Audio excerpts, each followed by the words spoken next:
പുതിയ പുതിയ ബോധ്യങ്ങൾ ലഭിക്കുമ്പോഴാണ്. രണ്ട് തരത്തിൽ നമുക്ക് ഉടമ്പടിയിൽ വളരാൻ പറ്റും. ഒന്ന്, ബോധ്യങ്ങളിൽ നിന്ന് ബോധ്യങ്ങളിലേക്ക് പോകുന്നതനുസരിച്ച് വളരും. ഈ ബോധ്യങ്ങളിൽ നിന്ന് ബോധ്യങ്ങളിലേക്ക് പോകുന്നതിന് ആനുപാതികമായിരിക്കും നമ്മുടെ അനുതാപത്തിൻ്റെ ആഴപ്പെടൽ. ഒരു വ്യക്തി ആധ്യാത്മികമായിട്ട് വളരുന്നതെന്ന് വെച്ചാൽ അതിൻ്റെ അർത്ഥം അദ്ദേഹത്തിൻ്റെ പെരുമാറ്റങ്ങൾ, ശീലങ്ങൾ, സ്വഭാവങ്ങൾ, അദ്ദേഹത്തിൻ്റെ സാക്ഷി ജീവിതം ഒക്കെ അടിസ്ഥാനപ്പെടുത്തിയിരിക്കുന്നത് ഈ ബോധ്യങ്ങളിലാണ്. കഴിഞ്ഞ ദിവസങ്ങളിൽ ഞാനിത് ഇങ്ങനെ പെട്ടെന്ന് ഇങ്ങനെ ഈ സമയത്തൂടെ പറയാൻ കാരണം, കഴിഞ്ഞ ദിവസം ഞാനിവിടെ ആൾക്കാരെ കണ്ടുകൊണ്ട് അവരുടെ കാര്യങ്ങളൊക്കെ കേട്ടുകൊണ്ട് പ്രാർത്ഥിച്ചുകൊണ്ടൊക്കെ നിൽക്കുമ്പോൾ ഒരു സഹോദരി എനിക്ക് ഉടമ്പടി ധ്യാനം പുതിയ ബോധ്യങ്ങൾ നൽകിയെന്ന് പറഞ്ഞു. അതെനിക്ക് ഭയങ്കരമായിട്ട് ക്യാച്ച് ചെയ്ത് അത് ആധ്യാത്മികമായ ഒരു വളർച്ചയാണ് എൻ്റെ അത് വരണത്. കാര്യം നമുക്കറിയാമല്ലോ, ബോധ്യം എങ്ങനെയാണ് ബോധ്യം ഉണ്ടാകണത്, അതിനെക്കുറിച്ച് നിങ്ങൾ കൃത്യമായിട്ട് മനസ്സിലാക്കണം. ഒരാൾക്ക് ബോധ്യം ഉണ്ടാകണത് എങ്ങനെയാണ്? ബോധ്യത്തിൻ്റെ ആദ്യ രൂപങ്ങൾ, പ്രാഗ്രൂപങ്ങൾ എന്താണ്? ബോധ്യത്തിൻ്റെ പ്രാഗ്രൂപം അറിവാണ്. അറിവാണ് ആദ്യം ഉണ്ടാകുന്നത്. അപ്പം നിങ്ങൾ ചെയ്യേണ്ടതെന്ന് വെച്ച് കഴിഞ്ഞാൽ ആസ് മച്ച് ആസ് പോസിബിൾ അറിവ് സമ്പാദിക്കണം ഉടമ്പടിയെക്കുറിച്ച്. അല്ലെങ്കിൽ ഉടമ്പടി കറക്റ്റാകത്തില്ല. എന്തുമാത്രം നിങ്ങൾക്ക് ഉടമ്പടിയെക്കുറിച്ച് അറിവ് സമ്പാദിക്കുന്നുവോ അതിന് ആനുപാതികമായിട്ടായിരിക്കും ബാക്കിയുള്ള സംഭവങ്ങൾ നടക്കുന്നത്. ഉടമ്പടിയെക്കുറിച്ചുള്ള അറിവ് സമ്പാദിക്കാനുള്ള സോഴ്സ് എന്ന് പറയുന്നത് ഒന്ന് അച്ഛൻ്റെ ഉടമ്പടി ധ്യാനം തന്നെയാണ്. രണ്ടാമത്തത് ജനങ്ങളുടെ സാക്ഷ്യാനുഭവങ്ങൾ. മൂന്നാമത്തത് ഉടമ്പടി ലിറ്ററേച്ചർ, ഉടമ്പടി സാഹിത്യമുണ്ട്. അച്ഛന് എഴുതിയിട്ടുള്ള പുസ്തകങ്ങളുണ്ട്. 2 പുസ്തകങ്ങൾ ഇവിടെ ഉണ്ട്. ഉടമ്പടി പദ്ധതിയും പ്രയോഗവും, പിന്നെ ഉടമ്പടി പ്രയോഗത്തിലെ, അങ്ങനെ 2 പുസ്തകങ്ങളുണ്ട്. ഒരെണ്ണം പുതിയ പുസ്തകമാണ്. അതിൻ്റെ ഹെഡിങ് പ്രത്യാശ എന്നാണ്. പക്ഷേ അതിൻ്റെ കണ്ടൻറ്റ് ഉടമ്പടിയുടെ പ്രയോഗതലങ്ങളെക്കുറിച്ചാണ് പറയണത്. അപ്പോൾ അതാണ് നമുക്ക് അറിവ് കിട്ടാനുള്ള 3 സോഴ്സ് ഇതാണ്. ഒന്ന്, ആഴ്ചയിലുണ്ടാകുന്ന ദിനം പ്രതി ഉണ്ടാകുന്ന ഉടമ്പടി സാക്ഷ്യങ്ങൾ. ഉടമ്പടി സാക്ഷ്യങ്ങളുടെ പ്രത്യേകത എന്ന് വെച്ച് കഴിഞ്ഞാൽ, അതിൻ്റെ ഒരു പ്രത്യേകത ഒരു മനുഷ്യൻ ഈ ജീവിതത്തിൽ അനുഭവിക്കാവുന്ന ഓൾമോസ്റ്റ് ഓൾ ആയിട്ടുള്ള എല്ലാ വിഷയങ്ങളെയും അഡ്രസ്സ് ചെയ്യുന്നു എന്നുള്ളതാണ് ഉടമ്പടിയുടെ ഏറ്റവും വലിയ വിജയം. എവറിത്തിങ്, ഒരു മനുഷ്യൻ്റെ ജീവിതത്തിൽ സംഭവിക്കാൻ സാധ്യതയുള്ള ഓൾമോസ്റ്റ് എവരിത്തിങ്, സൂര്യന് താഴെ ഭൂമിക്ക് മുകളിലുള്ള എല്ലാ സബ്ജക്റ്റും ഉടമ്പടി അഡ്രസ്സ് ചെയ്യും.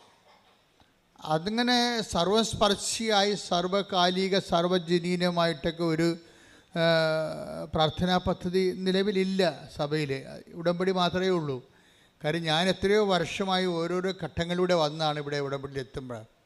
അപ്പോൾ എല്ലാത്തിൻ്റെയും പരിമിതികളെക്കുറിച്ച് എനിക്ക് നല്ല ബോധ്യങ്ങളുണ്ട്. അപ്പം അതിൻ്റെ പരിമിതികളെല്ലാം പരിഹരിച്ചുകൊണ്ടാണ് അവസാനം സഭയ്ക്ക് ദൈവം ഉടമ്പടി നൽകുന്നത്. ഉടമ്പടിയിൽ വരുമ്പോൾ സ്വാഭാവികമായത് എല്ലാവരെയും തന്നെ അഡ്രസ്സ് ചെയ്യുന്നുണ്ട്. പരിശുദ്ധരെയും പാപികളെയും ക്രൈസ്തവരെയും ക്രൈസ്തവരല്ലാത്തവരെയും മനുഷ്യൻ എന്ന ഹെഡിങ്സിൽ വരുന്ന എല്ലാ ആൾക്കാരും അവരുടെ സങ്കടങ്ങൾ, അവരുടെ നിലനിൽപ്പ്, അവരുടെ ഇന്ന് അനുഭവിക്കുന്ന പ്രതിസന്ധികളിൽ നിന്നുള്ള വിടുതലും മോചനവും എല്ലാം ഉടമ്പടിയുടെ സബ്ജക്റ്റാണ്. അപ്പോൾ ഇതിൻ്റെ നമ്മൾ എന്ത് എഴുതിയിട്ടാലും, ഇപ്പോൾ അവരെഴുതിയിടുന്ന കാര്യങ്ങളൊക്കെ ഭയങ്കര രസമായിരിക്കും. ഭയങ്കര രസം. അവർ തന്നെ ആയിരിക്കും ഇതിൻ്റെ പ്രതി. ഈ ഇഷ്യൂ ഉണ്ടാക്കിയതിൻ്റെ മുഴുവൻ ആണിയെന്ന് പറയുന്നത് ആ എഴുതിയിട്ട ആൾ തന്നെ ആയിരിക്കും ചിലപ്പോൾ. പക്ഷെ ദൈവം അവരുടെ കരുണ കാണിക്കും. കാര്യം ഉടമ്പടിയിൽ ദൈവം അവരോട് കരുണ കാണിക്കാൻ പറ്റിയ ചേരുവകൾ ഉടമ്പടിയിലുണ്ട്. കാലാന്തരത്തിൽ ഉടമ്പടി അനുവർത്തിച്ച് വരുമ്പോൾ അവരിലേക്ക് ദൈവകൃപ ഒഴുകി വരാനുള്ള ഒത്തിരിയേറെ സാധ്യതകൾ ഉടമ്പടിയുണ്ട്. അതായത് ഈ സിംഗിൾ എഡ്ജല്ല ഈ പ്രെയർ, ഡബിൾ എഡ്ജാണ്. പിന്നെ ഇതിൻ്റെ അനുഷ്ഠാന വിധികളിലെല്ലാം വിശ്വാസ വളർച്ച വ്യക്തി കൈവരിച്ചുകൊണ്ടിരിക്കും. പക്ഷേ അത് നമ്മൾ ശ്രദ്ധിക്കേണ്ടത്, നിങ്ങൾ ഈ മതപരമായ ചടങ്ങുകൾ ഒത്തിരി ചെയ്തിട്ടുള്ള ആൾക്കാരാണ്, ക്രിസ്ത്യൻസ് ആയാലും നോൺ ക്രിസ്ത്യൻസ് ആയാലും. ഇപ്പം ചടങ്ങുകളൊക്കെ ചെയ്യണ പോലെ ഉടമ്പടി ഒരു ചടങ്ങാക്കിയാൽ വെളുക്കാൻ തേക്കണത് പാണ്ടാകാനുള്ള എല്ലാ സാധ്യതയുണ്ട്. അത് നമ്മൾ ചടങ്ങെന്ന് പറയുമ്പോൾ എന്താ വെച്ച് കഴിഞ്ഞാൽ, ചടങ്ങിന് വരുന്ന ഇപ്പോൾ ഒരു ഉദാഹരണത്തിന് ഞാൻ പറയാം. ഒരു ആചാരം നമ്മൾ പല പല ആചാരങ്ങൾ ചെയ്യത്തില്ലേ. ഇപ്പം നമ്മൾ ആൾക്കാരെ കാണുമ്പോൾ ശ്രുതി പറഞ്ഞൊരു ആചാരമാണ്, പക്ഷേ നമ്മുടെ ചങ്കിൽ അവനെതിരെയുള്ള പകയാനുള്ളതെന്നുണ്ടെങ്കിൽ അത് അനാചാരമായി മാറും അല്ലേ. അതാ സാധനം. ഇപ്പം മനസ്സിലായില്ലേ കാര്യങ്ങൾ. അപ്പോൾ ദൈവത്തിൻ്റെ സന്നിധിയിലും ഒരു ആരാധന അർപ്പിക്കുമ്പോൾ ആരാധനയ്ക്ക് അനപേക്ഷണീയമായിട്ടുള്ള ആത്മീയ അവസ്ഥകളുണ്ടാകണം. അല്ലെങ്കിൽ ഈ ആരാധന അരാജകത്വമായി മാറും. അതെപ്പോഴും ഇപ്പം ഉടമ്പടി എപ്പോഴും ചെയ്യണത്, ഈ ആരാധിക്കുന്ന വ്യക്തിയെ അയാൾക്ക് ആ ആരാധനയ്ക്ക് സ്യൂട്ടബിളായിട്ടുള്ള ആധ്യാത്മികതയിലേക്ക് അയാളെ കൊണ്ടുവരും. അതാണ് ഇതിൻ്റെ അനുഷ്ഠാനവും ആധ്യാത്മികതയും തമ്മിലുള്ള ബന്ധം. ഒത്തിരി അനുഷ്ഠാനങ്ങൾ ഉടമ്പടിയിലുണ്ട്. ഉപ്പുണ്ട്, അതൊരനുഷ്ഠാനമാണ്. ഉടമ്പടി തൈലമുണ്ട്, ഉടമ്പടി കാശുരൂപമുണ്ട്. ഇതെല്ലാവരും ഉപയോഗിക്കണില്ലേ? പക്ഷേ എല്ലാവരും ഉപയോഗിക്കുന്നുണ്ടെങ്കിൽ എന്തുകൊണ്ടാണ് ചില ആൾക്കാർക്ക് 99 മാർക്ക്, ചിലർക്ക് 60 മാർക്ക്, ചിലർക്ക് 30 മാർക്ക്, ചിലർക്ക് പരീക്ഷ എഴുതിന് ഫീസ് കാശ് കയ്യിൽ നിന്ന് പോയിട്ടുള്ളവരുണ്ട്. അപ്പം ഈ ഉപ്പാണ് നിങ്ങൾ ഉടമ്പടി ഉപ്പാണ് ഉപയോഗിക്കണത്, കാശുരൂപമാണ് ഉപയോഗിക്കണമെന്നല്ല പ്രശ്നം. ആരുപയോഗിക്കുന്നു എന്നുള്ളതാണ് പ്രശ്നം. ആരുപയോഗിക്കുന്നു. കാര്യം നിങ്ങൾ ഒരു 3 പേരാണ് ഉടമ്പടി ഉപ്പ് ഉപയോഗിക്കണമെങ്കിൽ 3 റിസൾട്ടാണ് വരണത്, ഒരു റിസൾട്ടല്ല. 3 പേര് ഉടമ്പടി ഉപ്പ് ഉപയോഗിക്കുന്നത്, അല്ലെങ്കിൽ 3 പേര് ഉടമ്പടി കാശ് ഉപയോഗിക്കുന്നുണ്ടെങ്കിൽ 3 റിസൾട്ടാണ് വരണത്. ചിലക്ക് ഒരു 99% റിസൾട്ട് വരും, ചിലക്ക് 70% റിസൾട്ട് വരും, ചിലക്ക് 30% റിസൾട്ട് വരും. ഒരു റിസൾട്ടും വരാതെ ഒരിക്കലും വരത്തില്ല. കാര്യത്തിൽ അവൻ ഒരു ഉടമ്പടി എടുക്കാൻ വേണ്ടി വരുമ്പോൾ തന്നെ ഒരു ബേസിക് മാർക്ക് അവന് കിട്ടിയിട്ടുണ്ടെന്ന് അർത്ഥം. അല്ലെങ്കിൽ ദൈവം ഉടമ്പടി എടുപ്പിക്കത്തില്ലല്ലോ. ദൈവം ഉടമ്പടി എടുപ്പിക്കുന്നത് വെച്ച് കഴിഞ്ഞാൽ ദൈവമായിട്ടല്ലേ ബന്ധം, അല്ലാതെ നിങ്ങൾ കൊണ്ടുവന്ന് നേർച്ചയിട്ടിട്ട് പോണ പോലെ പല അഭ്യാസമല്ലല്ലോ ഇത്. നിങ്ങളൊരു ബയലാറ്ററൽ എഗ്രിമെൻറ്റിലേക്ക് ഏർപ്പെടുകയാണ്. അപ്പോൾ അതർ കക്ഷി എന്ന് പറയുന്നത് ദൈവമാണ്. ആ ദൈവവുമായിട്ട് നിങ്ങളൊരു എഗ്രിമെൻറ്റിലേക്ക് വരികയാണ്. അപ്പോൾ അങ്ങനെ ഒരുമാതിരിപ്പെട്ട ഒരു 10 പേര് കൃപാസനത്തിൽ വന്നാൽ ആരാ ഉടമ്പടി എടുക്കണത്? 4 പേരെ ഉടമ്പടി എടുക്കത്തുള്ളൂ, 6 പേര് പോകും. നിങ്ങൾ കണ്ടിട്ടില്ലേ? പോണം കണ്ടിട്ടില്ലേ? ഞങ്ങൾക്കറിയാതെ 10 പേര് കൃപാസനം ചവിട്ടിയാൽ അതിനകത്ത് 6 പേര് അപ്പം തന്നെ പോകും. പ്രാർത്ഥിച്ചിട്ട് പോകാമെന്ന് പറയും. അല്ലെങ്കിൽ കൂടെ ഉള്ളവരെ തോണ്ടും മാന്തും, അമ്മ പോകാം അമ്മ പിന്നെ വരാം അടുത്ത ദിവസം വരാമെന്ന് പറയും. അവർക്ക് കാര്യത്തിൽ അവരെ കോൺഫറായിട്ടില്ല ഉടമ്പടിയിലേക്ക്. പക്ഷെ അമ്മയെ ദൈവം വിളിച്ചിട്ടുണ്ട്. അപ്പോൾ അമ്മ പറയും, നീ പോയി കാറിൽ ഉറങ്ങ്, ഞാൻ ഇത് എടുത്തിട്ട് വരട്ടെന്ന് പറയും. കാര്യം എന്താ? മകനെ അല്ലെങ്കിൽ മകൾക്ക് ഉടമ്പടി വിളിച്ചിട്ടില്ല. കാര്യം ഉടമ്പടി എന്ന് പറയുന്നത് ദൈവമായിട്ടുള്ള ബയലാറ്ററൽ എഗ്രിമെൻ്റാണ്. ആ എഗ്രിമെൻറ്റ് ദൈവം സമ്മതിക്കണ്ടേ? ഇപ്പോഴൊരു മൊബൈൽ പ്രാന്തിയാണെങ്കിൽ ദൈവം സമ്മതിക്കുമോ? സമ്മതിക്കത്തില്ല. കാര്യം ഈ പണ്ടാരമായിട്ട് ഉടമ്പടി ചെയ്തിട്ട് ദൈവത്തിന് എന്ത് കിട്ടാനാ? അപ്പോൾ ഈ സാധനത്തിന് അപ്പം പെരുക്കം വന്നിട്ട് ആ സാധനം അപ്പം തന്നെ 4 കാലം വീണ് ഓടും, കാലും പറത്തിക്കൊണ്ട് ഓടിക്കളയും. പക്ഷേ ഈ സാധനം പിന്നെ തിരിച്ചു വരും. കാര്യം അമ്മ എന്ന് പറയുന്ന ആ ഉടമ്പടി, ദൈവം ഉടമ്പടി എടുക്കാൻ വേണ്ടി വിളിച്ച ആൾ പ്രത്യേകം മെനയായിട്ട് ഉടമ്പടി ചെയ്തുകൊണ്ട് അടയാളം കിട്ടിക്കഴിയുമ്പോൾ അവർക്കൊരു ആവശ്യമുണ്ട്. ആദ്യം ചാടിപ്പോയി വരും, പിന്നീട് തിരിച്ചു വരും. അവർ സാക്ഷ്യങ്ങൾ കേൾക്കാം. എന്തുമാത്രം സാക്ഷ്യങ്ങൾ അങ്ങനെ വരുന്നത്. ഞാൻ ഉടമ്പടി അമ്മ ഉടമ്പടി എടുത്തപ്പോൾ ഞാൻ കാറിൽ പോയിരുന്നുണ്ട്, TV കാണുക, അവിടുത്തെ കോമഡി കാണുകയായിരുന്നു, എനിക്ക് ഇതിൻ്റെ അകത്തൊരു താല്പര്യം തോന്നിയില്ല എന്നൊക്കെ പറയും. പക്ഷെ ആദ്യം തോന്നിയില്ലെങ്കിലും കാലാന്തരത്ത് നീ ഇവിടെ വന്ന് ചവിട്ടിപ്പോയില്ലേ, ചവിട്ടുമ്പോൾ സ്വാഭാവികമായിട്ടൊരു ഗ്രേസ് മാർക്ക് നിനക്ക് കിട്ടും. ചവിട്ടിക്കഴിഞ്ഞാൽ എന്താ കാര്യം? അമ്മ പ്രത്യക്ഷപ്പെട്ട സ്ഥാനത്ത് വരാനുള്ള അനുവാദം കിട്ടിയില്ലേ, എൻട്രി പാസ്സായില്ലേ. അപ്പോഴങ്ങനെ എൻട്രി പാസ് കിട്ടിയ ആൾക്കാർ ചിലപ്പോൾ ഡ്രൈവറായിരിക്കും, നിങ്ങൾ ചിലപ്പോൾ ഭീഷണ പാർട്ടി ആയിരിക്കും. ഡ്രൈവിംഗ് കഴിഞ്ഞാൽ വൈകുന്നേരം ചിലപ്പോൾ ബിസി കിടന്ന് തുടങ്ങിയും പ്രാർത്ഥിക്കാത്ത കക്ഷിയായിരിക്കും. ഒരു പ്രാർത്ഥനക്കാരെ 10 പൈസ കിട്ടുന്ന കാര്യം നിങ്ങളെ കൊണ്ടൊന്ന് ആക്കിയിട്ട് എങ്ങനെ ഇവിടെ ഇരിക്കുക, എന്നാ പരിപാടി അവിടെ നടക്കണമെന്നൊക്കെ അവിടെയൊക്കെ ചുറ്റും നടന്ന് കണ്ടുവച്ചും അങ്ങനെ കുത്തിയിരിക്കുന്ന പാർട്ടി. പക്ഷെ കുറച്ച് കഴിയുമ്പോൾ നിങ്ങളെ ദൈവം വിളിക്കും. ഒരു 6 മാസം കഴിയുമ്പോൾ നിങ്ങളെ വിളിക്കും. ആ ഇടുക്കി ഞങ്ങളുടെ ഡ്രൈവറിൻ്റെ സാക്ഷ്യം കേട്ട്, അയാൾക്ക് ഭയങ്കര വെള്ളമടിയാണ്. അയാൾ മുടിഞ്ഞ് തേച്ച് കഴുകിയിരിക്കുകയാണ്. അവസാനം പുള്ളിക്കാരൻ്റെ വണ്ടി വരെ കടത്തിലായി. പുള്ളി ആൾക്കാരെ എന്നാലും ആൾക്കാരെ കൊണ്ടുവരേണ്ട പരിപാടിയാണ് പുള്ളിക്കുള്ളത്. അത് കഴിയുമ്പോൾ പുള്ളി കിടന്ന് ഇപ്പം എന്നിട്ട് ഇവരെ ഇട്ടിട്ട് സ്ക്രൂ ചെയ്യും. ചില ഡ്രൈവർമാർ കൃപയില്ലാത്തവരാണെങ്കിൽ പ്രാർത്ഥിക്കാൻ വന്നവർ എപ്പോഴും വിളിച്ചുകൊണ്ടിരിക്കും. നിങ്ങൾ ചെയ്യേണ്ടതെന്ന് വെച്ച് കഴിഞ്ഞാൽ ഉടമ്പടി ചെയ്യാൻ വരുമ്പോൾ തന്നെ നിങ്ങൾ സ്വിച്ച് ഓഫ് ചെയ്ത് കാണാം മൊബൈൽ.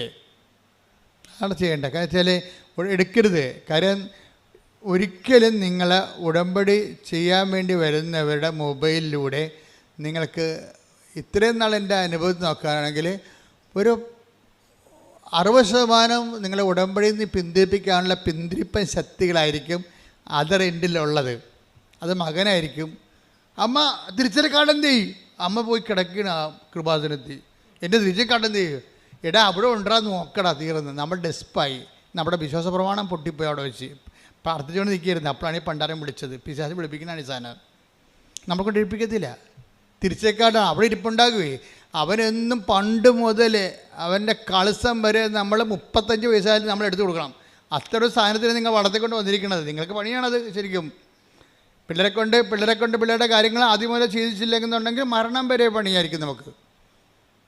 ചില അമ്മമാർ അയ്യോ കൊച്ചല്ല കുഞ്ഞല്ല എന്ന് പറഞ്ഞുകൊണ്ട് അവളെ കൊച്ചല്ല കുഞ്ഞല്ല എന്ന് പറഞ്ഞുകൊണ്ട് ഒരു പരിപാടിയും ചെയ്യിക്കത്തില്ല. ഈ പണ്ടാരൊക്കെ ചെന്ന് ഡൈവേഴ്സ് ചെയ്തിട്ട് തിരിച്ചു വരും. കാര്യം കെട്ടി വിട്ട് ചെല്ലുമ്പോൾ അമ്മയമ്മ സമ്മതിക്കുക. കാര്യം ഒരു പണിയും ചെയ്യിക്കത്തില്ല. എനിക്ക് പഠിക്കണം എന്ന് പറയുമ്പോൾ അവൾ അവൾക്ക് പഠിക്കട്ടെ എന്ന് അമ്മ പറയും. അവസാനം പഠിത്തം മാത്രമേ ഉള്ളൂ. സാധനം വേറെ ഒരു സാധനമില്ല, ജീവിതമായിട്ട് ബന്ധമില്ല.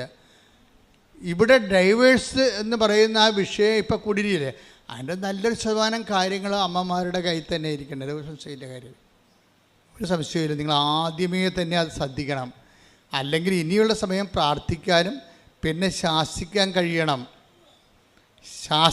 കഴിയണം. അപ്പനും അമ്മയും ആകുമ്പോൾ ഈശോ എന്താണ് നീ ഞങ്ങളോട് ഇങ്ങനെ കാണിച്ചതെന്ന് ചോദിച്ചില്ലേ. ഏത് ഈശോയാണെന്ന് ദൈവമാണെന്ന് പറഞ്ഞിട്ട് കാര്യമില്ല. അമ്മയുടെ ഡ്യൂട്ടി ചെയ്യും. എന്താണ് ഈശോ നീ ഞങ്ങളോട് ഇങ്ങനെ ചെയ്തത്, ഞാനും നിൻ്റെ അപ്പനും കൂടി എന്തുമ്പോൾ നിന്നെ അന്വേഷിച്ചെന്നറിയാമോ? അത് ശാസനയാണ്. ആ സംഭവം ശാസനയാണ്. അപ്പോൾ ദൈവപുത്രനാണെന്ന് അറിഞ്ഞാലും മാനുഷ്യമായ ഒരു ക്രമം തെറ്റിക്കഴിഞ്ഞാൽ ശാസിക്കാനുള്ള ബാധ്യത നമ്മൾക്കുണ്ട്. അത് ഏത് മക്കൾ അവളെ 2 പ്രസവിച്ചൊക്കെ 2 കുഞ്ഞുങ്ങളുണ്ടെങ്കിൽ പോലും അവളുടെ അപ്പനോട് വീട്ടുകാരോട് ചെയ്ത് ശരിയല്ല എന്നുണ്ടെങ്കിൽ ശരിയല്ലെന്ന് നിങ്ങൾ പറയണം. അപ്പോഴാണ് നിങ്ങൾ ദൈവത്തിൻ്റെ പക്ഷമാകണത്. അപ്പോൾ ചിലപ്പോൾ മകളുടെ സ്നേഹം നിങ്ങൾക്ക് പോകുമായിരിക്കും. എൻ്റെ മക്കളെ, ഒരു കഥയുമില്ലാത്ത കാര്യമാണിത്. നമ്മൾ പലരുടെയും സ്നേഹത്തിന് പോകാതിരിക്കാൻ വേണ്ടി നിങ്ങൾ ഒത്തുതീർപ്പ് തയ്യാറാകുമ്പോൾ ഔട്ടാകണത് ദൈവമാണ്. നമുക്ക് ദൈവത്തെ മാത്രം മതിയെന്ന് ആദ്യം ഒന്ന് ചിന്തിച്ച് നോക്കിയേ.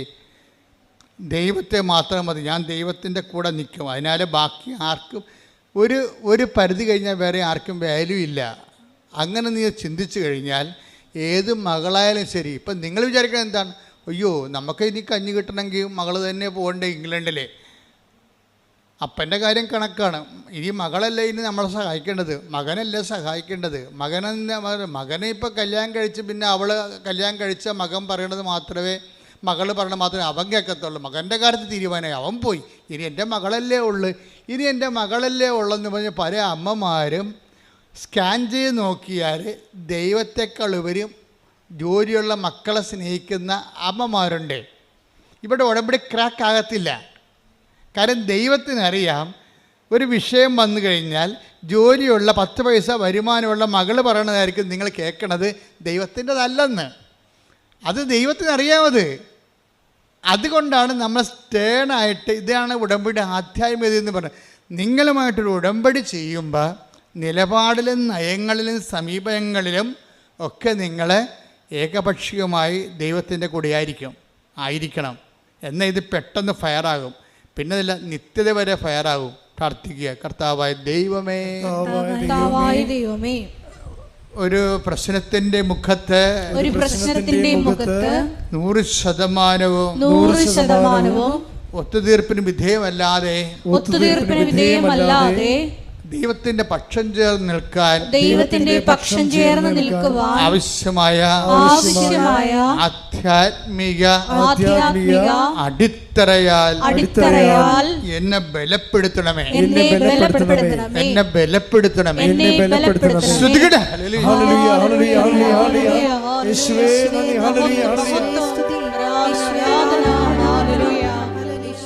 ഇപ്പൊ ഫസ്റ്റ് ബോധ്യം ഞാൻ നിങ്ങൾക്ക് കൈമാറി തന്നു. എന്താണ് കാര്യം? ഒത്തുതീർപ്പിന് വിധേയമാകാത്ത നിലപാടുകൾ ദൈവബന്ധത്തിൽ നീ ഉടമ്പടി എടുത്തു കഴിയുമ്പോൾ പിന്നെ എന്താണ്? ഒത്തുതീർപ്പിന് മകളുടെ ശമ്പളവും നമുക്ക് നാളെ നക്കാപ്പിച്ച 10 ദിവസം കിട്ടുന്ന വരുമാനം അടഞ്ഞു പോയെന്ന് കണ്ടു കഴിഞ്ഞാലും ദൈവമായിട്ട് റിലേഷനിൽ ഒത്തുതീർപ്പിന് വിധേയമാകാത്ത നിലപാടുകൾ, അതാണൊരു ബോധ്യമെന്ന് പറയണത്. അപ്പോൾ ദൈവം പിന്നെ നമ്മുടെ മുഴുവൻ ഉത്തരവാദിത്തങ്ങൾ ദൈവം നോക്കേണ്ടതാണ്, നോക്കാൻ ബാധ്യസ്ഥമായി തീരും. കാര്യം നമ്മൾ നിലപാടെടുത്തിരിക്കുകയാണ്. അപ്പോൾ റിസ്ക് എപ്പോഴും ദൈവത്തിൻ്റെ കയ്യിലായി സംഭവം. ഇനിയിപ്പോൾ ദൈവം കൈവിടാൻ കുഴപ്പമില്ല, എൻ്റെ മകളുടെ ശമ്പളം ഉണ്ടല്ലോ. നമ്മൾ പല ആൾക്കാരോടും ഒത്തുതീർക്കണമെന്ന് അവരുടെ സാമ്പത്തിക സ്രോതസ്സ് നോക്കിയിട്ടാണ് ഒത്തുതീർപ്പിന് തയ്യാറാണ്. അവരുടെ സാമ്പത്തിക സ്രോതസ്സ് നോക്കിയിട്ട് ഒത്തുതീർപ്പിന് തയ്യാറാണത്. ഏത് സമയത്ത് ഈ സാധനത്തെ കട്ട് ചെയ്യുമെന്ന് അവർക്ക് മനസ്സിലാക്കണം. നിങ്ങളെ സഹായിക്കുന്നവരും നിങ്ങളെ സന്ധിക്കുന്നവർക്കും നിങ്ങളുടെ നിലപാടിനെക്കുറിച്ച് ധാരണയുണ്ടാകണം. എന്താണ്? ദൈവത്തിൻ്റെ വഴികളിൽ നിന്നല്ലെങ്കിൽ ഈ സാധനം കട്ടാകാൻ സാധ്യതയുണ്ടെന്ന് പറഞ്ഞു. അപ്പോഴത്തെ എന്നുവെച്ചാൽ നമ്മുടെ ഉദ്ദേശം എന്താണ്? ദൈവത്തെ പഠിപ്പിക്കുക എന്ന ഉദ്ദേശം. അവരെല്ലാവരും ദൈവത്താൽ പഠിപ്പിക്കപ്പെടുന്ന പോലെ തന്നെയാണ് ദൈവത്തെ പഠിപ്പിക്കുക എന്നുള്ള ഒരു ഉത്തരവാദിത്വം നമുക്കുണ്ട്. എന്താ കാര്യം? നമ്മളുടെ നിലപാടിനെക്കുറിച്ച് ദൈവത്തിനൊരു ധാരണ കൊടുക്കണം. എൻ്റെ നിലപാട് ഇതായിരിക്കും, സുവിശേഷ വിഹിതമായ ഞാൻ ആ നിലപാടെടുക്കത്തുള്ളൂ. അത്ര കൊലകൊമ്പനായാലും ശരി, എൻ്റെ നിലപാട് ഇതായിരിക്കും. എൻ്റെ കഴിവനുസരിച്ച് ഞാൻ അതിൻ്റെ കൂടെ നിൽക്കുകയും ചെയ്യും. നമ്മുടെ കഴിവപ്പെടാത്ത കാര്യങ്ങളുണ്ട്, അത് നമുക്കൊന്നും ചെയ്യാൻ പറ്റത്തില്ല. ദൈവത്തിന് പറയണം, എൻ്റെ ദൈവമേ, എൻ്റെ കഴിവനുസരിച്ച് എൻ്റെ നിലപാടിൽ ഉറച്ചു നിൽക്കാൻ നിന്നെ അതിലെ ഒന്നാം സ്ഥാനത്ത്. ഇവിടെയാണ് വിഷയം. പ്രൈമറി റെഫറൻസ് വരണം. ദൈവത്തിന് പ്രൈമറി റെഫറൻസ്. ഉടമ്പടി എന്ന് പറയുന്ന ഒരു ജീവിതമാണ്. അവിടെ കിട്ടേണ്ട രണ്ടാമത്തെ ബോധ്യം എന്ന് പറയുന്നത് പ്രൈമറി റെഫറൻസ് ദൈവത്തിന് വരണം. ഫസ്റ്റ് റെഫറൻസ്, നമ്മുടെ ഫസ്റ്റ് റെഫറൻസ് ദൈവത്തിന് വരണം. ഈശോ എപ്പോഴും പറയും, നിങ്ങൾ പ്രലോഭനം ഉണ്ടാവേണ്ടതാണ്, പക്ഷേ ഉണ്ടാവാതിരിക്കണം നല്ലത്. കർത്താവ് ആ കാര്യത്തിലൊരു അംബിഗ്യസ് ആണ്. എന്നുവെച്ചാൽ സിറ്റുവേഷനിലാണ് അങ്ങനെ പറയണത്. ടെംപ്റ്റേഷനെ കുറിച്ച് പറയണത് സിറ്റുവേഷനിലാണ്. എന്ന് വെച്ചാൽ പ്രലോഭനം ഉണ്ടാകാതിരിക്കുന്നതാണ് നല്ലത്. കാര്യം ഉണ്ടായാൽ നിങ്ങൾ വീണ് പോകുമെന്ന് എനിക്ക് ഉറപ്പാണ്. പക്ഷേ പ്രലോഭനം ഉണ്ടാവും. അപ്പോൾ ഇതാണ് അതിൻ്റെ ഈ ടെംപ്റ്റേഷൻ. ഇപ്പം പ്രൈമറി റെലംസിൽ പ്രാഥമികമായിട്ടുള്ള ബന്ധത്തിൽ ദൈവത്തിന് ഒന്നാം സ്ഥാനമാണെങ്കിലും പ്രലോഭനം ഉണ്ടാവും. ഇതിനെതിരെ ഒരു പ്രലോഭനം ഉണ്ടാവാതിരിക്കുന്ന ഒരു സാഹചര്യം ഈശോ പ്രീസപ്പോസ് ചെയ്യുന്നുണ്ട്. എന്ന് വെച്ച് കഴിഞ്ഞാൽ നമ്മൾക്ക് ഒരു ഇഷ്യൂ ഫേസ് ചെയ്യേണ്ട ആവശ്യമില്ലാത്ത സാഹചര്യം വരിക. ഇപ്പം നമ്മളെ ദൈവം തോൽപ്പിക്കാൻ ഉദ്ദേശിക്കുമ്പോഴാണ് നമ്മൾ തോൽപ്പിച്ച് കഴിയുമ്പോൾ ദൈവം നമ്മളും തമ്മിലൊരു കമ്മ്യൂണിക്കേഷൻ ഗ്യാപ്പ് ഉണ്ടാവും. ഈ കമ്മ്യൂണിക്കേഷൻ ഗ്യാപ്പ് ചില ആൾക്കാരുടെ കയ്യിലിരിപ്പ് കൊണ്ട് ദൈവം മനഃപൂർവ്വം ഇഷ്യൂസ് ക്രിയേറ്റ് ചെയ്യും. എന്ന് വെച്ചാൽ ആ ക്രിയേഷനിൽ ഇവർ ദൈവത്തിൽ നിന്ന് ഇപ്പം നിരക്കാത്ത തീരുമാനം എടുക്കാൻ സമ്മർദ്ദത്തിലാകും. അതിനാണ് പ്രലോഭനം ഉണ്ടാവുമെന്ന്, അതായത് പ്രലോഭനം ഉണ്ടാവാതിരിക്കുന്ന നല്ലതെന്ന് പറഞ്ഞാൽ ഉണ്ടായാൽ വീണു പോകാൻ സാധ്യതയുണ്ട്. ഇതിനൊരു സേഫ് സോണുണ്ട്. നിങ്ങൾക്കറിയാമല്ലോ, ഒരു ടൈം കഴിഞ്ഞാൽ നമ്മുടെ ഉപഗ്രഹങ്ങളൊക്കെ നമ്മൾ വിക്ഷേപിക്കത്തില്ലേ? അപ്പോൾ അതിൻ്റെ അറ്റ്മോസ്ഫിയർ കഴിഞ്ഞാൽ പിന്നെ അത് ലൈറ്റ് വെയിറ്റ് ആയിട്ടിരിക്കും. അതുവരെ നമ്മൾ റോക്കറ്റ് കത്തിച്ചുകൊണ്ടേ ഇരിക്കണം. ഓരോരോ തിന്മകളും പാപത്തിനെതിരെയുള്ള പോരാട്ടങ്ങൾ നടത്തിക്കൊണ്ടിരിക്കണം. ഇനി ഒരു ടൈം കഴിയുമ്പോൾ നല്ല പോരാട്ടക്കാരിയാണ് നീയെങ്കിൽ ദൈവം നിൻ്റെ സത്യസന്ധത കണക്കിലെടുത്തിട്ട് ഒരു ടൈം കഴിയുമ്പോൾ നിന്നെ ഇതിൽ നിന്ന് റിലീവ്ഡ് ആക്കും. അപ്പം നീ ലൈറ്റ് വെയിറ്റ് ആകും. അപ്പം നിനക്ക് ഇഷ്യൂ നിൻ്റെ മുമ്പിൽ കൊണ്ടുവരത്തില്ല. കാര്യം കൊണ്ടുവരാതെ നീ സേഫ് സോണിൽ കൊണ്ടുപോകും. ഇതിനകത്ത് ആധ്യാത്മിക ജീവിതത്തിൽ ഒരു സേഫ് സോണുണ്ട്. അതാണ് ഈശോ പറയണത്. ഉണ്ടാവാതിരിക്കുന്ന നല്ലതെന്ന് പറയണത് ഉണ്ടാവാതിരിക്കാനുള്ള സാധ്യതയുണ്ട് അവിടെ. അപ്പം നിനക്ക് കുമ്പസാരിക്കാൻ വരുമ്പോൾ നിനക്ക് പ്രത്യേകിച്ച് പാപങ്ങളൊന്നും കാണത്തില്ല. എന്താ കാര്യം? നിൻ്റെ ദൈവം ആ മേഖലയിൽ ടെസ്റ്റിംഗ് ടൈം കഴിഞ്ഞു. ഇനി ടെസ്റ്റിംഗ് ടൈം പലപ്പോഴും ടെസ്റ്റിങ് ടെസ്റ്റ് മസ്റ്റാണ്. അതായത് എപ്പോഴും അധ്യായ വളർച്ചയ്ക്ക് എപ്പോഴും ടെസ്റ്റ് തരും. മിക്കവാറും ഈ പ്രൈമറി സ്കൂളിൽ വെച്ച് തന്നെ ആൾക്കാർ തോറ്റിട്ട് പഠനം നിർത്തുകയാണ് പതിവ്. അങ്ങനെയാണ്.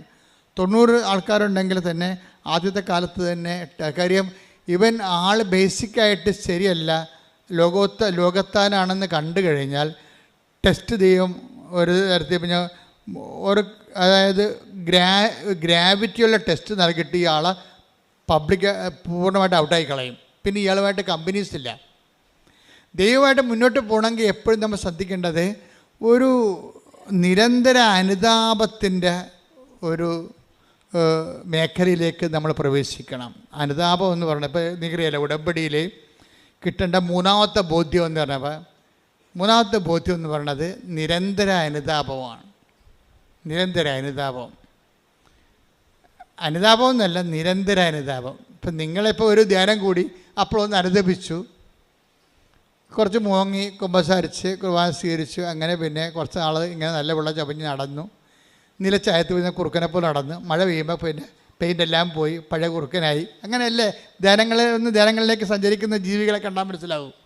ആദ്യം ഒരു ധ്യാനം കൂടി നല്ല നിലച്ചായത്തിൽ പെയിൻറ്റ് വീണ പോലെ നല്ല കുറുക്കനായി. അപ്പോൾ ആൾക്കാരെ കാണുമ്പോൾ ശ്രുതി പറയും ബ്രദറാണ് സിസ്റ്ററാണെന്നൊക്കെ ശ്രുതി പറയും. കൃഷ്ണനാണെന്നൊക്കെ പണ്ട് കൃഷ്ണനാണെന്നൊക്കെ ധരിച്ചുള്ള കഥയില്ല പഞ്ചതന്ത്രത്തല്ല. പക്ഷെ മഴ പെയ്ത് കഴിയുമ്പോൾ ഇഷ്യൂ ഉണ്ടായി കഴിയുമ്പോൾ പെയിൻറ്റ് പോകും. എന്ന് പറഞ്ഞാൽ ഒരു ഉദാഹരണം ഞാൻ പറയാം. ഒരു ദിവസം ഇവിടെ പ്രസംഗിച്ചുകൊണ്ടിരിക്കുന്ന ഒരു ബ്രദർ അടിപൊളി പ്രസംഗം കഴിഞ്ഞപ്പോൾ എൻ്റെ അടുത്ത് വന്ന് അതിൻ്റെ പ്രസംഗത്തിൻ്റെ കൂലിയൊക്കെ വാങ്ങിച്ചുകൊണ്ട് പുള്ളി പോയി. ആശ്രയിച്ചു, അച്ഛാ ഒന്ന് ബ്ലസ് ചെയ്യണം, ഞാനൊരു കാര്യത്തിന് പോവുകയാണ്. അപ്പോൾ ഞാനോർത്ത് വല്ലയിടത്തും പ്രാർത്ഥിക്കാൻ പോവുകയാണ്. അല്ല, പിന്നീട് അറിഞ്ഞത് പുള്ളിയുടെ മകളെ കെട്ടിച്ചിട്ട് വീട്ടിൽ ഭയങ്കര പ്രശ്നം. എന്ന് വെച്ച് കഴിഞ്ഞാൽ അവൾക്ക് കൊടുക്കാമെന്ന് പറഞ്ഞ കാശ് മുഴുവൻ കൊടുത്തിട്ടില്ല. ഈ ബ്രദർ കൊടുത്തിട്ടില്ല. കൊടുക്കാതിരുന്നതിൻ്റെ കാരണം വെച്ച് കഴിഞ്ഞാൽ ഇത് വെച്ചുകൊണ്ട് തന്നെ പൈസ പറഞ്ഞ് ചേർത്ത ഷെയർ എല്ലാം കൊടുക്കാതെ വിടുന്നതിൻ്റെ ഉദ്ദേശം ഇവിടെ ഉള്ളിലൊരു രഹസ്യ അജണ്ട ഉണ്ട്. കാര്യം കുറച്ച് കഴിയുമ്പോൾ ഇവൾ പ്രസവിക്കാൻ വേണ്ടി വരുമ്പോൾ അപ്പോൾ കാശ് വേണ്ടേ? അപ്പോൾ അവൾക്ക് കൊടുക്കാനുള്ള കാശ്, പ്രസവരക്ഷയും കൊച്ചിൻ്റെ ജ്ഞാനസ്ഥാനവും എല്ലാം കൂടി എടുത്തിട്ട് മുടക്കാൻ വേണ്ടി അവർ സാമ്പത്തികമായ കളിയാണ് ശരിക്കും പറഞ്ഞാൽ. എന്നാലും പിന്നെ ബാക്കി പൈസ കൊടുക്കാറുണ്ട്. അപ്പം മുറുമുറുപ്പ് ഇടയ്ക്ക് കെട്ടിച്ച് വിട്ട വീട്ടിൽ എപ്പോഴും മുറുമുറുപ്പുണ്ടാവും.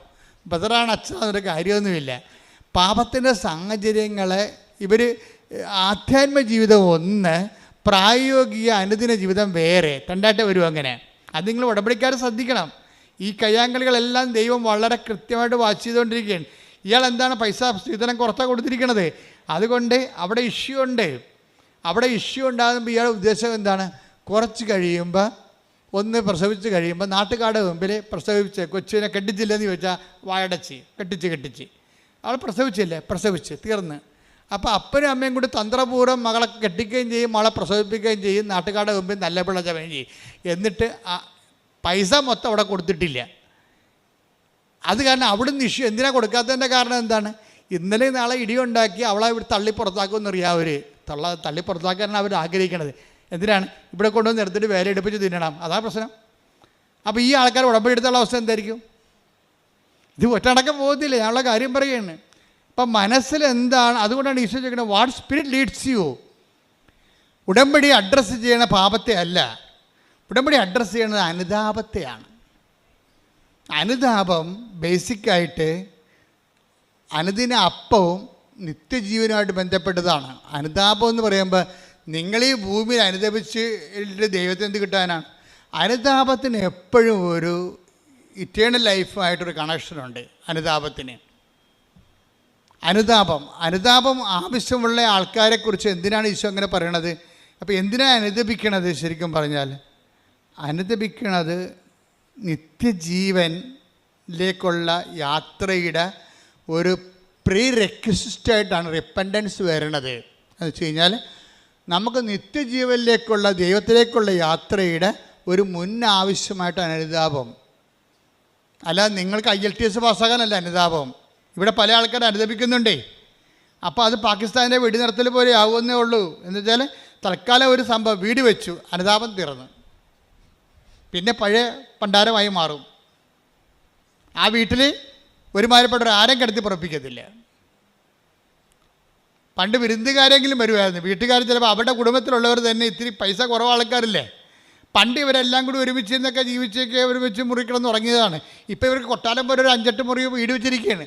ഇപ്പോഴെന്താണ്, അവിടെ സ്റ്റാറ്റസ് ചേഞ്ച് ചെയ്ത് ഇപ്പം അതിനേക്കാൾ താഴ്ന്ന നിലവാരത്തിൽ ജീവിക്കുന്നവർക്ക് ഇവർക്ക് പുച്ഛമാണ്. എന്നിട്ട് ഈ പണ്ടാരം ഉടമ്പടിയാണെന്ന് പറഞ്ഞ് സാക്ഷ്യം പറഞ്ഞ് നടക്കുകയാണ്. ഇതാണ് പ്രശ്നം. ഈ നിലപാടത്തിലൊരു പ്രശ്നമുണ്ട്. നിങ്ങളിപ്പോൾ ഉടമ്പടി എടുത്തു, നിങ്ങൾക്ക് ഭവനം പഴിച്ചു, ആ ഭവനത്തിൽ പണ്ട് കയറ്റിയവരെ നിങ്ങളിപ്പോൾ കയറ്റണില്ല. ആ ഭവനത്തിൻ്റെ അപ്പൂപ്പൻ്റെ അവസ്ഥ എന്താണ്? ചാർത്തിലേക്ക് കൊണ്ടുപോയിട്ടിരിക്കുകയാണ്. ഞങ്ങൾക്ക് ഉടുക്കത്തെ കൊടുക്കാനൊക്കെ ചെല്ലുമ്പോൾ ഞരങ്ങിയും മുളിയും ആ പാവപ്പെട്ടവൻ ചാർത്തിൽ കിടക്കണം കാണാം. അടുക്കള ഇപ്പുറത്ത്, ചാർത്ത് പുറകിൽ, അവിടെ കട്ടിൽ വിട്ട് അങ്ങനെ തൂറിയും മുള്ളിയും കിടക്കും, മണവുമായിരിക്കും. അച്ഛൻ വന്നെന്ന് കേൾക്കുമ്പോൾ ഈ അച്ഛൻ എന്താ ഇപ്പം കെട്ടിയെടുത്ത് കണ്ട് വരുന്നത്, വല്ല കാര്യമുണ്ട്? ഇയാൾക്ക് നന്നാകാൻ പോകണം. ഇപ്പം കുർബാന കൊടുത്തുമ്പോൾ കുത്തി വായി കയറ്റുമ്പോൾ ഇയാൾക്ക് എന്തൊക്കെ സംഭവിക്കാൻ പോകണം, ഇയാളെ കയ്യിൽ പെരുക്ക്. അപ്പോൾ ഇവൾ മരുമകളെ സംബന്ധിച്ച് മക്കളുടെ കാര്യത്തിൽ ഈ അപ്പനെ നോക്കത്തില്ല. അപ്പനെ നോക്കാതിരുന്നതിൽ അപ്പനെ കുളിപ്പിക്കത്ത് പോലും ഇല്ല. ഇനിയിപ്പോൾ വേറെ ആരെങ്കിലും വന്ന് കുളിപ്പിച്ച് അത്രയും നല്ലതാണെന്ന് പറഞ്ഞാൽ അവൾ നടക്കണത്. ഈ ഉടമ്പടിയുടെ പിന്നിലൊരു ആധ്യാത്മികതയുണ്ട്. ദൈവം ശോധന ചെയ്യുന്നൊരു ആധ്യാത്മികതയുണ്ട്, നിരീക്ഷിക്കുന്ന ആത്മീയത. അപ്പോൾ എന്തിനാണെന്നറിയാമോ, നിങ്ങൾക്ക് I am not satisfied with your covenant relations. നിങ്ങളുടെ ഉടമ്പടി റിലേഷൻസിൽ ഞാൻ നിങ്ങൾ വരെ വെടിക്കെട്ട് സാക്ഷ്യം പറയും, ഞാൻ പക്ഷേ സാറ്റിസ്ഫൈഡ് അല്ല. കാര്യം ഉടമ്പടി എന്ന് പറഞ്ഞാൽ പക്ക അതായത് നിങ്ങൾക്കറിയാമല്ലോ, ആറ്റം ബോംബ് ഹിരോഷിമയിൽ ഇട്ട സാധനം കൊണ്ട് തന്നെയാണ്, ആ അറ്റോമിക് പവർ കൊണ്ട് തന്നെയാണ് നമ്മൾ കപ്പൽ ഓടിക്കുന്നത്, പോസിറ്റീവായിട്ടുള്ള കാര്യങ്ങൾക്ക് വേണ്ടി ഉപയോഗിക്കുന്നത്. അറ്റോമിക് എനർജി എന്ന് പറഞ്ഞാൽ ഭയങ്കര എനർജിയാണ്, ആൾ നശിപ്പിക്കാനും പറ്റും, അതേസമയം തന്നെ വികസനത്തിന് ഉപയോഗിക്കാൻ പറ്റിയ സംഭവമാണ്. അപ്പോൾ ഇതേ സമയം തന്നെ ഉടമ്പടി എന്ന് പറയുന്ന സംഭവം അനാദികാലം മുതലേ നിലനിൽക്കുന്ന ഒരു യുണീക്ക് ഫോർമാറ്റാണ്. അപ്പം അതിൻ്റെത്തേക്ക് വരുമ്പോൾ മനസ്സും ശരീരവും തേച്ച് കഴുകി വൃത്തിയായി ദൈവവുമായിട്ട് ഞാനൊരു എഗ്രിമെൻറ്റിൽ ഏർപ്പെടുകയാണ്. എന്നിട്ട് ഇതൊരു ഉടമ്പടി എന്ന് പറയുന്നത് ഒരു തീരാത്ത ബോധമാണ് എല്ലാ ദിവസവും. അതുകൊണ്ട് ഞങ്ങൾക്ക് ഉടമ്പടിക്ക് ആശീർവാദം തരണത് 20 രൂപ വരെയാണ് ആ ഉടമ്പടിക്ക് ആശീർവാദത്തിന്. വീണ്ടും നിങ്ങൾക്ക് പുതുക്കുമ്പോൾ ഞങ്ങൾക്ക് ആശീർവാദം ഫ്രീ ആയിട്ട് തരണത്. എന്താ കാര്യം?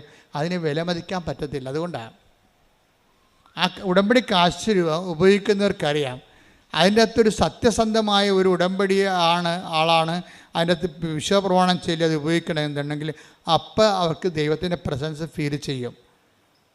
അത്രയും വലിയ സംഭവമാണ്. അതുകൊണ്ടാണ് പണ്ടൊക്കെ ഞങ്ങൾ പറയും, നിങ്ങൾ ചെപ്പിലിട്ട് സൂക്ഷിക്കണേ. അപ്പോൾ ചിലർ കഴുത്തേക്ക് കെട്ടിക്കൊണ്ട് നടക്കുമ്പോൾ ഞാൻ ചോദിക്കും, നിങ്ങൾ ഈ കഴുത്തേക്ക് കെട്ടിക്കൊണ്ട് നടക്കണേ എന്തിനാണെന്ന്. അപ്പോൾ അപ്പനോട് ചോദിക്കുമ്പോൾ അപ്പം പറയും, അച്ഛാ എനിക്ക് ഹാർട്ടിൻ്റെ അസുഖമാണ്. അപ്പോൾ ഉടമ്പടിക്ക് ആശീർവാദം എൻ്റെ നെഞ്ചത്ത് കിടക്കുമല്ലോ. ഞാൻ ഓക്കെ, അത് വിചാരിച്ചു ഓക്കെ എന്നൊക്കെ പറയാൻ കറക്റ്റാണ്. അദ്ദേഹത്തിന് ചിലപ്പോൾ അതുകൊണ്ടായിരിക്കും രക്ഷപ്പെടുത്തുന്നത്. പക്ഷേ എന്നാലും ഇത് നഷ്ടപ്പെട്ടാൽ ഞങ്ങൾ തിരിച്ചറിയത്തില്ല. നിങ്ങളുടെ കയ്യിൽ തന്നെ കഷ്ണങ്ങൾ ഉണ്ടെങ്കിൽ ഞങ്ങളത് റീഫണ്ട് ചെയ്യും, പുതിയത് തരും. എന്താ കാര്യം? ഉടമ്പടി റിലേഷനാണ്, നിത്യബോധമാണത്. ഉടമ്പടി ദൈവവുമായിട്ട് നിങ്ങളുടെ അടുത്ത ഉടമ്പടിയിൽ നിത്യബോധമാണ്. അപ്പം അതുകൊണ്ട് തന്നെ എൻ്റെ സഹോദരങ്ങളെ, ഈ ഉടമ്പടിയുടെ ഇത്രയും നാളുള്ള സാക്ഷ്യങ്ങൾ നിങ്ങൾ കേൾക്കണം. സാക്ഷ്യങ്ങൾ കേൾക്കുമ്പോൾ നിങ്ങൾക്ക് മനസ്സിലാകും. ഇപ്പം തന്നെ ഉദാഹരണത്തിന് ഇന്നലെ ബീന വിജയൻ ഒരു സാക്ഷ്യം പറഞ്ഞു. ബീന വിജയൻ്റെ സാക്ഷ്യം എന്ന് പറയുന്നത് നിങ്ങൾ കേൾക്കേണ്ടതാണ്. അത് നമ്മളത് ഇന്ന് അപ്പ് ചെയ്യും. ബീന വിജയൻ എന്താണ് നമ്മൾ അത്ഭുതപ്പെടുത്തുന്ന വിഷയം എന്ന് പറയുന്നത്, ബീന വിജയൻ ബേസിക്കലി നേഴ്സാണ്. അവർ നേഴ്സാണ്. പക്ഷെ ഇപ്പോൾ കല്യാണം കഴിച്ചു, 2 കുഞ്ഞുങ്ങളൊക്കെ ആയി. ഭർത്താവെന്ന് പറയണത് നേഴ്സായിരുന്നു, അവർ കല്യാണം കഴിച്ചു. പക്ഷേ ഇവരെ ജോലിക്ക് വിടത്തില്ല ഭർത്താവ്. അതാണ് അവിടെ പ്രശ്നം. പോരെ, പിന്നെ വിജയനെ ജോലിക്ക് വിടത്തില്ല. ജോലിക്ക് വിടാത്തതിൻ്റെ കാരണം ഭർത്താവ് പറയണത്, ഞാൻ ജോലി എടുക്കുന്നുണ്ടല്ലോ, നിനക്ക് കുഴപ്പമൊന്നുമില്ലല്ലോ, നമ്മുടെ 2 കുഞ്ഞുങ്ങളെ വളർത്തണ്ടേ, അപ്പോൾ അത് നീയല്ലേ വളർത്തേണ്ടത്, അപ്പം നിനക്ക് ജോലിക്ക് പോകാം, ടീച്ചിങ് പോസ്റ്റ് ആണെങ്കിൽ ഓക്കെ, നൈറ്റ് ഡ്യൂട്ടിക്കും അല്ലാത്ത ഡ്യൂട്ടിക്കൊക്കെ പോയാൽ ഈ കുഞ്ഞുങ്ങളെ ആര് വളർത്തും? ഇപ്പോൾ കുഞ്ഞുങ്ങൾ നമ്മൾ എത്ര കാശ് മുടക്കിയാലും കുഞ്ഞുങ്ങൾ അന്തോന്നുങ്ങളായിപ്പോയാൽ ആര് സമാധാനം പറയും? അതുകൊണ്ട് ഞാൻ കഷ്ടപ്പെട്ട് ജോലിക്ക് പോയി കുഞ്ഞുങ്ങളെ നിന്നെ നോക്കിക്കൊള്ളാം, നീ കുഞ്ഞുങ്ങളെ വളർത്തുക, അതാണ് നമ്മുടെ നിധി എന്ന് പറയും. ബീന വിജയനോട് പറയും. ടീച്ചിങ് പോസ്റ്റ് ആണെങ്കിൽ എനിക്ക് കുഴപ്പമില്ല, നിനക്കിപ്പോൾ 9 മണിക്ക് പോയാൽ മതിയല്ല, വൈകുന്നേരം 5 മണിക്ക് വരാം, മക്കൾ പള്ളിക്കൂടത്തിൽ നിന്ന് വരുമ്പോൾ നിനക്കും വരാം, മക്കൾ പോകുമ്പോൾ നിനക്കും പോകാം, ഞാനും എൻ്റെ ജോലിക്ക് പോകും. അപ്പം അങ്ങനെ പക്ഷേ നേഴ്സിന് അങ്ങനെ പറ്റുമോ? ഇവർ അധ്യാപകയല്ലല്ലോ. അപ്പോൾ ഇവളെന്ത് ചെയ്യും? ഇവൾ വിഷമത്തിലാവും. ഇവളെ വന്നേച്ച് ഇവൾ ഈ ഉടമ്പടി സാക്ഷ്യങ്ങളെല്ലാം കേട്ടെന്ന് പറഞ്ഞ്, ദൈവമേ ഞാൻ കൃപാസനത്തിൽ പോകാം, അമ്മയ്ക്ക് എന്തെങ്കിലും ചെയ്യാൻ പറ്റുമായിരിക്കും. അതാണ് ഈ സാക്ഷ്യങ്ങൾ കേൾക്കുമ്പോൾ ഉണ്ടാകുന്ന ബോധ്യം എന്ന് പറയുന്നത്. അത് ബോധ്യമാണ്. ഞാൻ മുമ്പ് നിങ്ങളോട് പറഞ്ഞില്ലേ, ഉടമ്പടി ബോധ്യങ്ങൾ ഉണ്ടാക്കാൻ വേണ്ടി ഉടമ്പടി ധ്യാനങ്ങൾ കൂടുക. രണ്ടാമത്തത് എന്താണ്? ഉടമ്പടി സാക്ഷ്യങ്ങൾ കേൾക്കുക. അപ്പോൾ രണ്ടാമത്തത് ഉടമ്പടി സാക്ഷ്യങ്ങൾ കേൾക്കുന്നതാണ്. അപ്പോൾ സാക്ഷ്യങ്ങളെല്ലാം കേട്ട് കഴിഞ്ഞപ്പോൾ ബീന വിജയന് തോന്നിയത് എന്താണ്? എൻ്റെ അവസ്ഥ ഒരു കേസാണ്. കാര്യം നേഴ്സാണ്, ജോലിക്ക് പോകാൻ പറ്റത്തില്ല, അധ്യാപികയാണെങ്കിൽ മാത്രമേ ഭർത്താവ് ജോലിക്ക് വിടത്തുള്ളൂ, നേഴ്സിന് ആരാണ് അധ്യാപികയായിട്ട്? ഇതൊക്കെ നടക്കാത്ത കാര്യമാണ്. എന്നാലും ഉടമ്പടി ചെല്ലുമ്പോൾ ഈ സാക്ഷ്യങ്ങളെല്ലാം കേട്ടിട്ട് അവർക്കൊരു ബോധ്യം കിട്ടി. എന്താണ്? അമ്മ എന്തെങ്കിലും ഒരു പഴുതുണ്ടാക്കുമെന്നാണ്. അതാണ് അറിവ്, അതാണ് ബോധ്യം എന്ന് പറയുന്നത്. ഞാൻ ചെന്ന് അമ്മയോട് പറയാം എൻ്റെ അവസ്ഥ. 2 കുഞ്ഞുങ്ങളൊക്കെ ആയിട്ട് ഇപ്പോൾ 18-9 കൊല്ലമായി കല്യാണം കഴിച്ചിട്ട് ഇതുവരെ ഒരു കാര്യം പറ്റിയിട്ടില്ല. ഇനി അമ്മയടുത്ത് ചെന്ന് പറയാം. അമ്മയടുത്ത് ചെന്ന് പറഞ്ഞു, അമ്മേ ഉടമ്പടി എടുത്ത് പറഞ്ഞു, അമ്മേ എൻ്റെ അവസ്ഥ ഇതാണ്, എനിക്ക് രാവിലെ കുഞ്ഞുങ്ങളുടെ കൂടെ പോകണം, എന്നിട്ട് തിരിച്ച് കുഞ്ഞുങ്ങളുടെ കൂടെ വരണം, പക്ഷേ എനിക്ക് നേഴ്സിംഗ് ആണ് എൻ്റെ പോസ്റ്റ്, എനിക്ക് അതിന് പറ്റിയ ഒരു ജോലി തന്നെ എന്ന് പറയും. അപ്പോൾ എന്നാ ചെയ്തതെന്നറിയാമോ? ഇവളുടെ ഒരു സത്യാവസ്ഥയും അവൾ ആ ഉടമ്പടിയിലേക്ക് അനുവർത്തിച്ചിരിക്കുന്ന നിലപാടുകളും സമീപനങ്ങളൊക്കെ എല്ലാം അമ്മയ്ക്ക് ഭയങ്കര പ്രിയങ്കരമായ ഒരു ചാനലിലൂടെയാണ് ഇവിടെ മൂവ് ചെയ്യണത്. അങ്ങനെ മൂവ് ചെയ്ത് കഴിഞ്ഞാൽ കാര്യം ഉടമ്പടി നിങ്ങൾ എപ്പോഴും ശ്രദ്ധിക്കേണ്ട ഇതാണ്, എപ്പോഴും ഉടമ്പടി പുതുക്കുന്ന ആൾക്കാരാണ് കൂടുതൽ ശ്രദ്ധിക്കേണ്ടത്. കാര്യം ഇന്നലെ ഉടമ്പടി പുതുക്കിയിരിക്കുന്നത് 1100 പേരാണ് അടുത്ത് ഇന്നലെ ഉടമ്പടി പുതുക്കിയിരിക്കുന്നത്. പക്ഷേ പുതുക്കുന്ന ആൾക്കാർ ശ്രദ്ധിക്കേണ്ട ഒരു കാര്യം വെച്ച് കഴിഞ്ഞാൽ, പുതുക്കി കഴിയുമ്പോൾ നിങ്ങൾ ഓർക്കണം, നിങ്ങൾ ഉടമ്പടി എടുക്കുന്നതിന് മുമ്പും ഉടമ്പടി എടുത്ത ശേഷവും നിങ്ങൾക്കുണ്ടായ മാറ്റം, നിങ്ങൾ ആരാണ്? നിങ്ങൾ ഉടമ്പടി എടുക്കുന്നതിന് മുമ്പുള്ള ആൾ തന്നെയാണ് ഇപ്പോഴെങ്കിൽ നിങ്ങൾ പുതുക്കിയിട്ടില്ല. ഈ പേപ്പർ 10-30 പേപ്പർ മേടിച്ചെന്നല്ലാതെ വേറെ ഒന്നും സംഭവിച്ചിട്ടില്ല അവിടെ. ഉടമ്പടിക്ക് മുമ്പ് എങ്ങനെയായിരുന്നു നിങ്ങൾ, ഉടമ്പടിക്ക് ശേഷം എന്താണ്, തമ്മിൽ നോക്കണം വ്യത്യാസം. ദൈവം അസസ് ചെയ്യണ ഒരു വ്യൂ പോയിൻ്റാണ് ഞാൻ പറയണത്. എന്തുകൊണ്ടാണ് നിങ്ങളുടെ ഉടമ്പടി ലാഗാകണത്? ലാഗാകേണ്ട ഒരു കാര്യമില്ല. ഇപ്പം ബീനയുടെ ചരിത്രം എടുത്തു കഴിഞ്ഞാൽ എന്ത് ചെയ്യും? ബീന ചോദിച്ചിരിക്കുന്നത് ഒരു പ്രാന്തൻ ചോദ്യമാണ് ചോദിച്ചിരിക്കുന്നത്. അവൾക്ക് കരകയും ചെയ്യണം, കിറിയും നന്നാകണം. ഇതെങ്ങനെ നടക്കണം പരിപാടി? കരയണം, ആ ഭാവിട്ട് കരയണം, പക്ഷേ കിറി നന്നായിട്ടിരിക്കണം. നമ്മുടെ ഈ ആൾക്കാരൊക്കെ ബ്യൂട്ടി പാർലറിൽ വരികയില്ല, അതുപോലെ ഇരിക്കണം. കരകയും ചെയ്യണം, പാക്കേജ് ഒന്നും പോകുകയും ചെയ്യരുത്, പണിയാണ്. ഇതുപോലെയാണ് ബീനയുടെ അവസ്ഥ. അവൾക്ക് ജോലിയും കിട്ടണം, നേഴ്സിൻ്റെ ജോലിയും ചെയ്യണം, എന്നാൽ വീട്ടിൽ വരികയും ചെയ്യണം. പല ആൾക്കാർ പക്ഷേ അവളുടെ അവസ്ഥ അതായത് കാരണം മാതാവ് ഒരു സ്പേസ് ക്രിയേറ്റ് ചെയ്യും. ഉടനെ എന്ത് ചെയ്യുമെന്ന് വെച്ചാൽ, ഇവളുടെ ഉടമ്പടി ജെനുവിനായത് കാരണം ഇവളുടെ ഉടമ്പടി അതുപോലെ തന്നെ അക്സെപ്റ്റ് ചെയ്ത് മറിയം സൈൻ ചെയ്യും. നിങ്ങൾക്കറിയാമല്ലോ, അമ്മ പച്ച മഷിക്ക് ഒരു കോറിക്കഴിഞ്ഞാൽ പിന്നെ ഓവർ റൈറ്റിംഗ് ഒന്നും ഇല്ല അതിൻ്റെ അകത്ത്. ഈശോ പിന്നെ ഇടയ്ക്ക് കയറി അത് റൈറ്റ് ചെയ്യത്തില്ല. അമ്മ കോറി ഇട്ട് കഴിഞ്ഞാൽ ഉടനെ അപ്പോൾ ഈ കാനായിലെ കല്യാണത്തിൽ അങ്ങനെയാണല്ല, അവൻ പറയുക ചെയ്യാൻ പറഞ്ഞ് കോരി ഇട്ടിരിക്കുകയാണ്, പിന്നെ അവിടെ റീറൈറ്റിംഗ് ഒന്നും ഇല്ല. അത് നേരെ അങ്ങോട്ട് പാസ്സായി പോകുകയുള്ളൂ. കാര്യം അമ്മയുടെ ഒരു ബലം അതാണ്, ഒരു മരിയൻ ബലമെന്ന് പറയുന്നത് അതാണ്. അപ്പോൾ ബീനയുടെ വിഷയത്തിൽ അമ്മ ഒരു പോസ്റ്റ് അവരുടെ സ്കൂളിൽ തന്നെ, അടുത്തുള്ളൊരു സ്കൂളിൽ, ഒരു വലിയ പുരാതനമായ സ്കൂളിൽ തന്നെ ഒരു പോസ്റ്റ് ക്രിയേറ്റ് ചെയ്യും ഉടനെ. എൻ്റെ അമ്മ ഈ ആ സാക്ഷ്യത കേൾക്കണം. ഒരു പോസ്റ്റ് ഇവക്ക് വേണ്ടി മാത്രം ഒരു പോസ്റ്റ് ക്രിയേറ്റ് ചെയ്യും. എന്തിൻ്റെ പോസ്റ്റാണ്? ഇംഗ്ലീഷ് മീഡിയം സ്കൂളിൽ നേഴ്സിംഗ് പോസ്റ്റ്. എങ്ങനെ പരിപാടി ഉണ്ടെന്നൊക്കെ. ഇംഗ്ലീഷ് മീഡിയം സ്കൂളിൽ മാത്സിൻ്റെ പോസ്റ്റല്ലേ, കെമിസ്ട്രിയുടെ പോസ്റ്റല്ലേ, നേഴ്സിംഗ് പോസ്റ്റ്. എന്നുവെച്ചാൽ രാവിലെ പോയാൽ മതി, വൈകുന്നേരം വരാൻ പറ്റും. എന്നിട്ട് ഇൻ്റർവ്യൂ, എന്നിട്ട് ഒരു കൂട്ടുകാരി മുഖേന ഇവർക്ക് ഇൻറ്റിമേഷൻ കിട്ടും. ഇന്ന സ്കൂളിൽ ഒരു നേഴ്സിംഗ് പോസ്റ്റ് ഹെൽത്ത് കെയർ എന്നും പറഞ്ഞ് ഓപ്പൺ ചെയ്തിട്ടുണ്ട്. ഇതിനുടനെ ഇവൾ ഭർത്താവും ഭാര്യയും കൂടി ഇൻ്റർവ്യൂവിന് പോകും.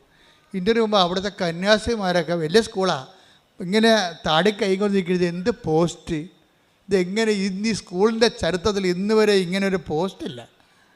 എന്താ കാര്യം? ഇംഗ്ലീഷ് സ്കൂളിൽ നേഴ്സിംഗ് പോസ്റ്റ്, ആശുപത്രിയിലല്ലേ നേഴ്സിംഗ് പോസ്റ്റ്. എന്നിട്ട് ഇവൾ ഇൻ്റർവ്യൂ അറ്റൻഡ് ചെയ്യും, അവൾക്ക് അവിടെ ജോലി കിട്ടും. എന്താ പരിപാടി? കുഞ്ഞുങ്ങളുടെ ഹെൽത്ത് കെയർ. എന്നിട്ട് ആ ജോലി എന്താ ചെയ്യണം? അവൾ പറയണേ, ഇപ്പം ഞാൻ ആ സ്കൂളിലേക്ക് എൻ്റെ കുഞ്ഞുങ്ങളുടെ കൂടെ തന്നെയാണ് ഓട്ടോറിക്ഷയിൽ പോണത്. അധ്യാപികയായിട്ട് പോകുകയല്ല, നേഴ്സിംഗ് ജോലി ചെയ്യാൻ സ്കൂളിൽ പോവുകയാണ്. ഇവരെന്താണ് ഉടമ്പടി പറഞ്ഞത് അണുവിടെ തെറ്റാതെ കൃത്രിമമായിട്ട് ഒരു സ്കൂളിൽ ഒരു സ്പേസ്, ഒരു പോസ്റ്റ് സൃഷ്ടിച്ചിട്ട് അവിടെ തന്നെ ഇവളെ അഡ്മിറ്റ് ചെയ്തിരിക്കുകയാണ്. എന്നിട്ട് വൈകുന്നേരം ആകുമ്പോൾ ആ കുഞ്ഞുമായിട്ട് അവർ സ്കൂളിൽ നിന്ന് വരും. ഇതാണ് സാക്ഷ്യം. ഇതാണ് ഉടമ്പടി റേഞ്ച് എന്ന് പറയുന്നത്. നിനക്ക് വേണ്ടി മാത്രം. അത് എന്നുവെച്ചാൽ ദൈവത്തിന് പണ്ട് മുതലേ ഉള്ള ഒരു നിലപാടാണത്. നീ ഉത്തമയാണെന്ന് കണ്ടാൽ നിനക്ക് വേണ്ടി ജനതകളെ. യെശയ്യാ 43:4